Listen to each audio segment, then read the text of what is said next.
Hello students, today we shall learn about what is infection. Now infection occurs when an organism enters the body and causes disease.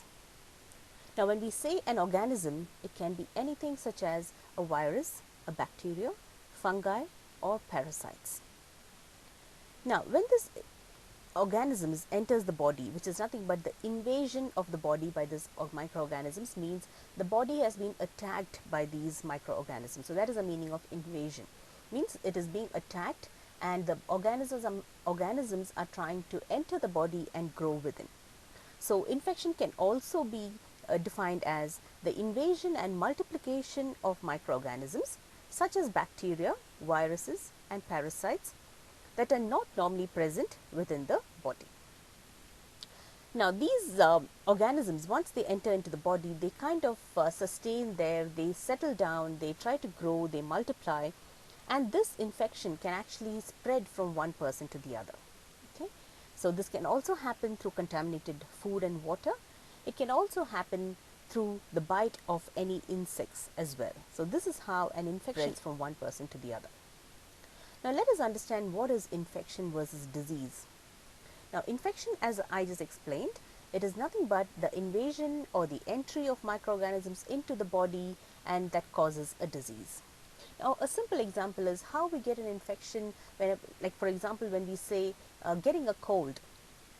You get a cold, you end up with a sore throat, and how does our body react to this particular infection? So that means some kind of microorganisms has entered into the body and this is what has actually caused this cold and sore throat. Now our body actually responds to this in a particular way, okay, to this infection.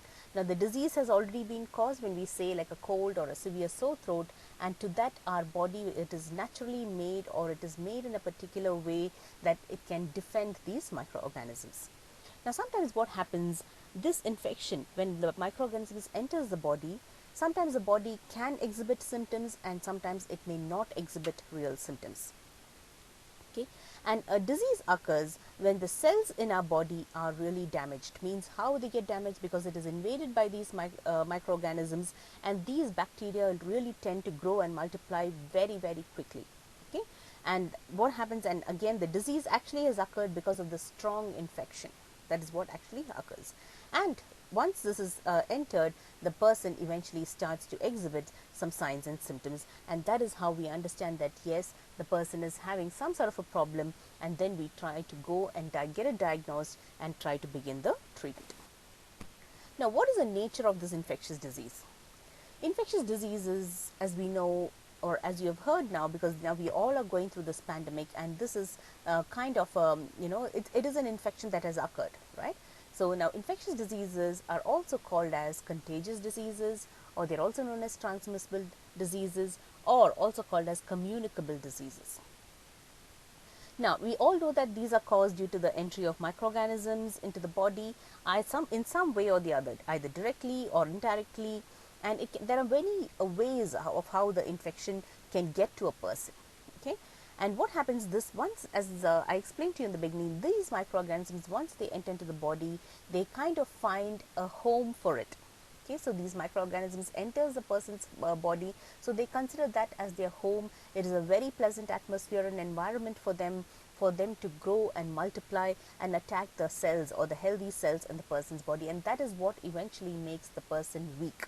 Okay, and at the same time, these organisms which can multiply quickly, at the same time our body also try to defend them as quickly as possible. But again, it all depends upon how healthy the person is and how strong the person, when I say strong, not mean physically, how strong an immunity the person has got. So with that, most of the diseases can be kept under control. Now how does these microorganisms or the disease spreads? It can occur through skin contact, okay, through the transfer or contact with body fluids. It can also come in when we come in contact with feces. Ingesting contaminated food and water means taking in or directly drinking or consuming contaminated. Contaminated means like which has got this organisms in it, which is not clean, right? So that is what we mean by saying contaminated. So food and water, Also, it can be inhaled, means where we are breathing in, that is, which is present in the atmosphere. So it is called as airborne transmission. So nothing but there are microorganisms, the particles are so minute, so it can be present in the atmospheric air, and that is what we actually inhale. So it can also occur through inhalation. It can also occur by touching objects which have been already touched by infected patients. Okay, so that also can occur. So even by handling equipments or the simple things, the cups, the mugs, the patient's table, bed sheets, bedspreads, towels, you name it. So anything that an infected person is using and you come in contact with that, there are chances that you also get the infection. So these are the ways that the infection. Now, not just this, but how does the infection actually get to the person? So this is called as the chain of infection transmission, or also called as the chain of disease transmission. Now, for an infection to take place effectively, okay, so which means that the microorganisms have been successful in entering the patient, in entering a person, okay, and causing the disease, and that is what I mean by saying yes, that particular cycle has been successful. So how does that occur? It only occurs when if there is the presence of the 6 main components. Okay, so what are they? They are nothing but the infectious agent. When I say the infectious agent, it means the microorganisms. It can be, as I told you, any kind of viruses, bacteria, fungi, protozoa, parasites, or any kind of microorganism.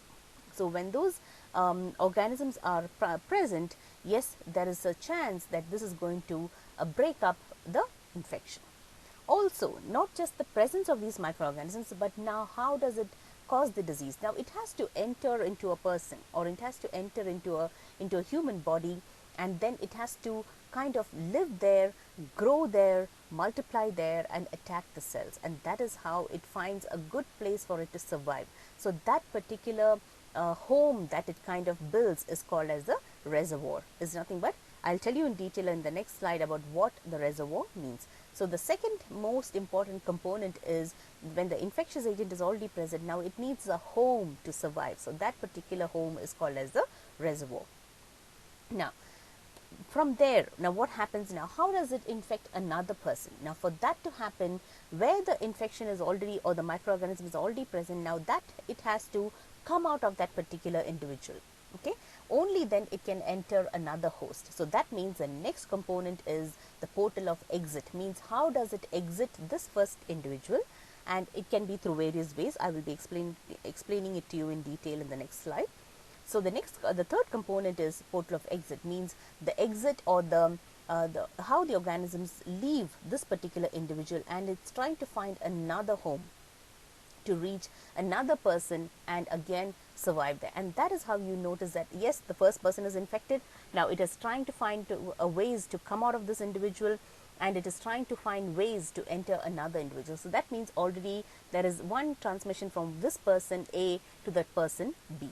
So the next important component, now if it is already exited the person's body, now how does it enter into the other person? Now for that it needs a mode, means there is some kind of travel required there. That means some kind of transport is required for the infection to travel from patient A to patient B.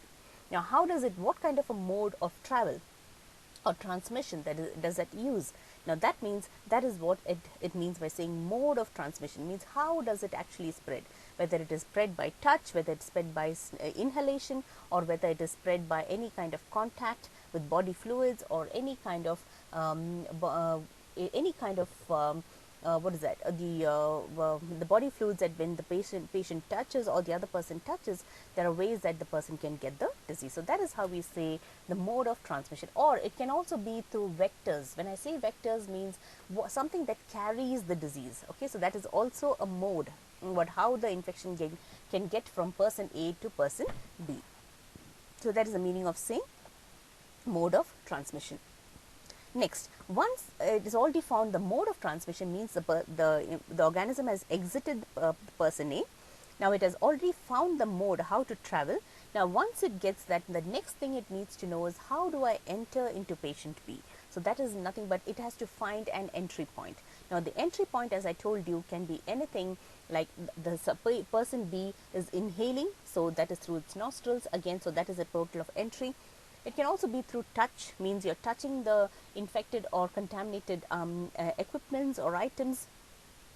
It can also be that you have come in contact with that particular person's body fluids, saliva, anything like that. So that is also the way. So it is already that you have touched, means yes, there is the next step is it can either enter through the mouth or through the nose, whatever. So you're going to be carrying this infection in different ways. So that means that particular organism has actually found the portal of entry, means it is already trying to get there where it can enter into a person's body. Fine. Now that means the fifth component is the portal of entry. Now the last and final component is something called as susceptible host. Okay, even though this particular organism has been successful in infecting patient A, it has exited patient A, now it has entered patient B, but it does not mean that the person B has to definitely get the disease. That is what I mean by saying susceptible. So susceptible here means what? Vulnerable, that's another word, or means what? More likely to get the disease. Okay, so when I say vulnerable, means when I say more likely to get the disease, it may include persons whose immunity is very weak, or who's got a weak body, who's already got a few other illnesses or disease condition, means that their body does not have the ability to fight this particular infection. So that is the meaning by saying susceptible, or in other words is vulnerable, or in simple terms it means more likely to get the disease. But now even after this organism has entered into patient B, now what happens if this person B is a very strong person? That means he has got this adequate immunity to fight the disease, means what?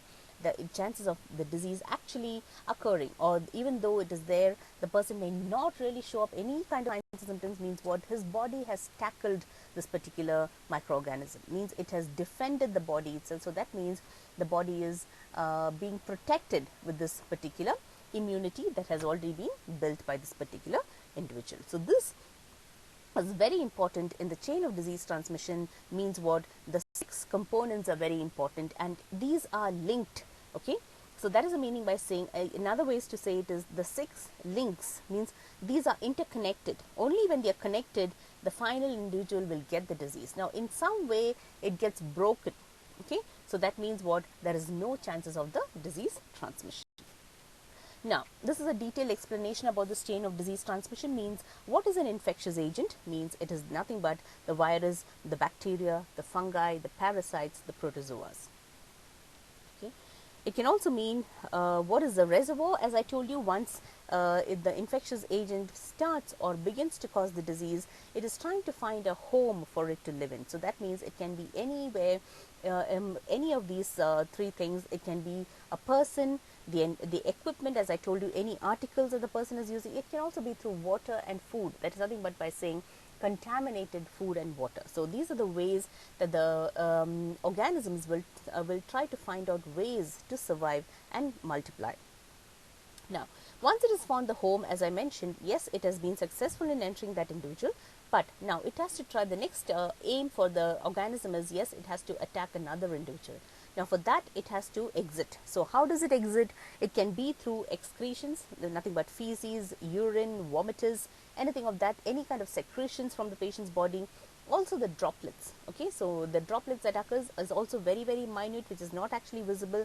Again, this is being carried by the air, and that when the patient B again, or the person B inhales, or when a person B comes in contact with all this, yes, there are chances that the disease or the microorganisms has been very successful in entering into the person B.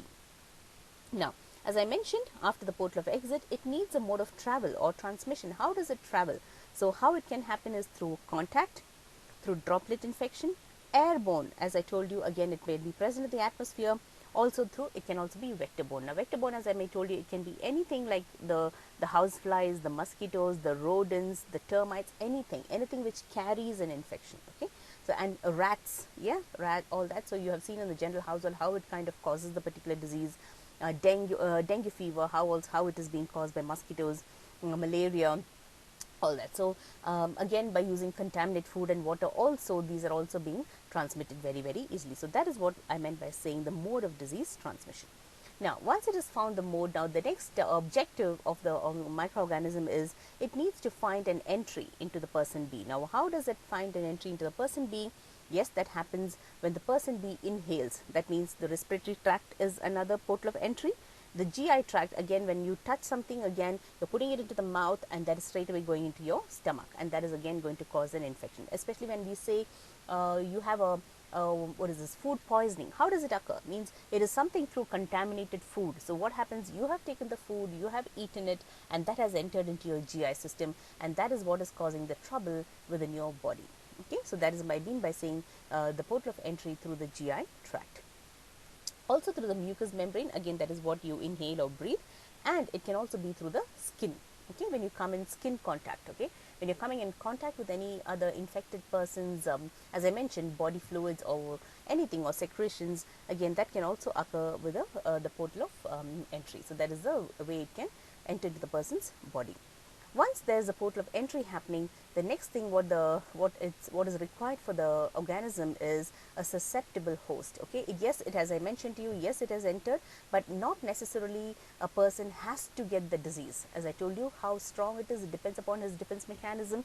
It depends upon his immunity, how strong it is. So based on that, the disease is going to be showing up in that individual. So that is the meaning by saying susceptible host, and the microorganism is only going to be successful in showing up disease in that person B only when that, as I mentioned, the person has got chronic disease. Yes, that means he has already got some existing illnesses, he is very weak person, again, his immunity is not that strong, is a maybe very young child. Okay, even especially that's why you see that infection rates are very common in young children, because they are only just building up their system. Okay, so that is the reason why the young children are more prone to getting this common or frequent colds and cough and fever and things like that.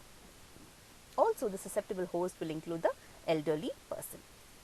So this is what I meant by saying the 6 important links, and only when these links are interconnected, so you can see this picture clearly showing that they are all connected. So that is how from a point A to point B the disease occurs. And also when I say from point A to point B, it has to be interconnected. Only then the organism is also successful in causing or transmitting the disease. And any person has break in this link necessary the disease will not be transmitted. So when I say break in the link, again, only it can mean by saying the defense mechanism of the patient. Yes, the person is a very strong person, he's got immunity, and also our body is actually created, or our body is actually made, every individual on this earth is also on this planet is made that way, where your body can fight a disease. Also when an organism enters the body, we are so beautifully designed that our body will start to produce some kind of chemicals so that it kind of kills the organisms. Also, we have the neutrophils and the macrophages in the blood. Again, what is it going to do? These are all the blood components. Okay, so what happens there? Again, when in blood you have seen the WBC. So the main role of WBC is what? Defense mechanism. So they are going to be ingesting and killing and attacking the microorganisms that enters a person's body and ensuring that the disease will not occur. Also, we have a beautiful thing that is our skin. Okay, so that is also a natural barrier for preventing this disease from occurring. Also, the mucous membranes. Why is it the mucous membranes doing the prepare? I mean, there is secretions occurring. Again, what is it going to do? It is going to trap the microorganisms or the dust or anything. Again, we have our tears rolling out of the eyes. So anything that goes into the eye, any kind of foreign body, dust particle, the fine hair, the eyelashes, or anything falls into the eye, immediately you start to tear. That's also a defense mechanism. Means what? It is letting it flush it out. Okay, like how you splash water into the eye when something goes in, means you're trying to flush it out and bring out the foreign body. So that is all our natural mechanism or natural ways of dealing with this particular foreign bodies and infection. Also in the ear, we know that we have the ear wax. Now again, what happens? Anything that is trying to enter, the minute dust particles or any kind of organism, whatever is trying to enter through the ear, what is happening? That wax is a sticky substance, so that actually traps the dust particles so that it avoids from entering the in my ears and causing the infection. Also, our stomach has got the acid, hydrochloric acid. What is it trying to do? So when you know that a microorganism is trying to enter the stomach, this hydrochloric acid actually kills the unnecessary bacteria, and the body is able to defend itself and ensuring that yes, there will be no disease caused. So it all depends upon our natural barriers and also our immune system to ensure that we are safe and we are not going to get the disease caused by this particular infection. Now, when I say defense mechanism, now that is the classification into three. Okay, so the three lines of defense mechanism means we have classified into the first line of defense, second line of defense, and the third line of defense. Now, what is the first line of defense? First line of defense is very simple, such as it includes our skin, our mucous membranes. It can also be the secretions, okay, from our the body parts, and also the how our as I mentioned, the earwax, the mucus that is being secreted, the hydrochloric acid that is being produced in the body. The body also produces lysosomes. Okay, so those are all the chemicals in case when there is a presence of an infection or microorganism. So that what happens, this will not grow and multiply to cause the disease. So all this, when it starts to fight back, that is called as the first line of defense. So which is naturally made and every individual has got it. Now, the second line of defense includes the leukocytes, means they are all the blood components or the cells, okay, which actually fights the disease. There is the antimicrobial proteins, and also the how, as I mentioned, how the body responds, means to any kind of inflammatory response. So, for example, when an organism entered the body, for the very classic example is how you get a cold and a sore throat, and after 2 or 3 days you end up getting a fever. Means what? You ended up having an infection in the throat, or you ended up having an infection in the ear, and that means the microorganism actually settled there and it is trying to cause the disease. So that particular settling in of the microorganisms in your body is the infection, and how your body reacts to it or trying to defend it is nothing but coming up as showing as you're getting the fever. Okay, that means your body temperature rises, and again that is how the body is trying to fight it out. So that is the ways of second line of defense. Now, the third line of defense involves our immune system, okay, involving the lymphocytes, the antibodies, and also the immunity cells or immune cells, how they respond in fighting the particular infection or the disease. This is another deeper explanation with the diagram. As I've showed you, the first line of defense includes our saliva, the tears, the mucous lining, the stomach bacteria, the stomach acid, as also the skin. So this is the first line of defense. The second line of defense, as it's clearly shown here, is nothing but how an organism enters the skin. That is nothing but due to an injury. Again, what happens? Again, there is immediately the phagocytes and all that is being created, the mast cells. Again, there is histamine release. And what is it trying to do? All this get into action means it is trying to prevent or protect our body. And the third line of defense is totally related to the immune system, which is nothing but our lymphocytes. Okay, they are nothing but our white blood cells which are found in the blood, and or also called as the lymph nodes. And the main thing is the white blood cells are made in the bone marrow. Okay, so in detail, when you're trying to learn about it, you will realize that yes, the lymphocytes are of two types: the T lymphocytes and the B lymphocytes. The T lymphocytes is what as soon as an organism enters the body, that is nothing but it is trying to produce antibodies. It's trying to attack. It will not produce, it will try to attack first and try to kill them, and that is how it tries to prevent that organism from invading our body. And the B lymphocytes, what it does, immediately when an organism enters into the body, it is going to try to recognize what it is, and again it is trying to produce some kind of chemicals, and this is called as antibodies. So that means it produces that so that it is trying to defend the body from getting the disease. So even in the body, the cells, each one has got its own roles to play. So this is the way we classify the defense mechanism into first line of defense, second line of defense, and the third line of defense. Now, coming to the most important part, now what is the nurse's role in infection control? So as we know, as a nurse working in a hospital, she should be very thorough about every patient. She handles how she's going to be looking after more than 3 or 4 or 5 patients, and the most important thing she needs to know is to avoid cross infection, and also to cause nosocomial infection in the patient. Okay. So what is important for the nurse is she needs to thoroughly understand the person, understand what sort of an infection the person has got. Okay, whether it is a simple infection or whether it is any kind of contagious infection or communicable infection which needs isolation, means the person has to be treated separately in a separate room and following all the precautionary measures. Okay, it's very, very vital to do that. The nurse also should know how she has to prevent or protect herself first, okay, and trying to know that, yes, how to prevent the cause of transmission from the nurse to the patient as well. So she needs to follow the levels of infection control, which includes sanitization or cleansing, which is very, very important. Making sure that at the end of the day or after use, how she takes care of the instruments, the equipment, it has to be thoroughly wiped with alcohol rub, and alcohol based liquid, which is nothing but very important to, if, especially the simple thing is when you're using the BP cuffs, when you're using the sphygmomanometer to record the blood pressure of the patients, it is very important you rub it or you clean it after use of one patient and when you're using the same thing on another patient. Okay, very very important to do that. So cleansing or sanitization is an important thing to do.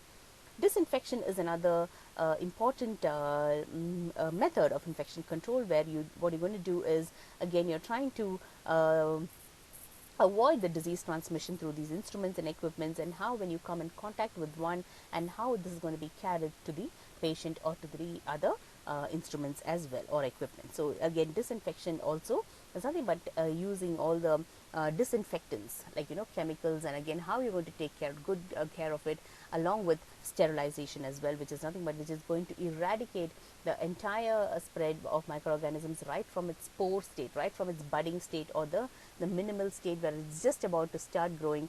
Right from that stage, it is going to be taken under control. So that is nothing but sterilization, and what happens there is it's going to be thoroughly 100% sterile. It means there will be no presence of microorganisms, and because you have learned that sterilization means it is being done at very high temperatures. Okay, sterilizing something, or sterilization is nothing but putting all your instruments, making sure that they're free of microorganisms by kind of heating it, or going through a process at very very high temperatures. So that is how the organisms are being taken care of. Also, the nurse needs to know how to follow the standard measures and protocols about hand hygiene. When she's supposed to wash hands, before she touches a patient, after she touches a patient, in between, especially when even the simple recording of vital signs. Also, it is important that she washes hands and then start. Also very important that the nurse understands when she has to use the personal protective equipments, or PPEs, which is nothing but the cap, the goggles, the mask, the gowns, the shoe covers. Okay, very very important. Also very important, the nurse should understand and realize the importance of discarding equipments or used needles. Okay, and we have the dedicated sharps container for that. So once you know that a needle is being used, it has to be put directly into the sharp container. Make sure it does not fall anywhere, and also make sure the nurse, once it is being discarded, wash hands thoroughly. And very important to know, the sharp containers also has to be kept somewhere that is accessible, so that you are not going to be touching some other equipment and trying to grab the sharp container, or you're trying to fit in all the sharps by shaking it and trying to stuff things in. No, all this should not happen. So you have a level marked in the container, so only till there the sharp instruments has to be full. Once it is full, you need to thoroughly close it, send it to the biomedical waste department, and you have to use the next container. Again, very important that after every duty or every shift, the nurse keeps her the nurse's station clean, and making sure that all the equipments are also kept clean and tidy, and also making sure that even the patient's articles are being cleaned and wiped. Something that falls on the floor, like it can be any kind of splashes, which includes blood, body fluids, and all this. So wear your appropriate personal protective equipments, and use appropriate towels, or cleaning chemicals or detergents or disinfectants. Make sure you wipe it thoroughly, make sure you discard it properly, and again, wash hands. Very important about hand hygiene. Also, when you know that your hands are not thoroughly dirty, you can use an alcohol based hand rub. But when your hands are soiled, or when it is dirty, especially when you handled a person with a wound dressing, or with his vomiters, or when you help them have a bedpan, or the urinals, anything like that, it's thoroughly important that you wash hands rather than use the hand. Now, importance of hand washing, as we know already, there are two types of hand washing, which I've already discussed. Again, it can be which you have learned in our previous sessions, medical hand washing and surgical hand washing. Each one has got its own priorities and importance. But basically, we understand that yes, when the hands are visibly dirty, when you know that you can see dirt, and then you know that yes, your hands need to have a thorough clean. Yes.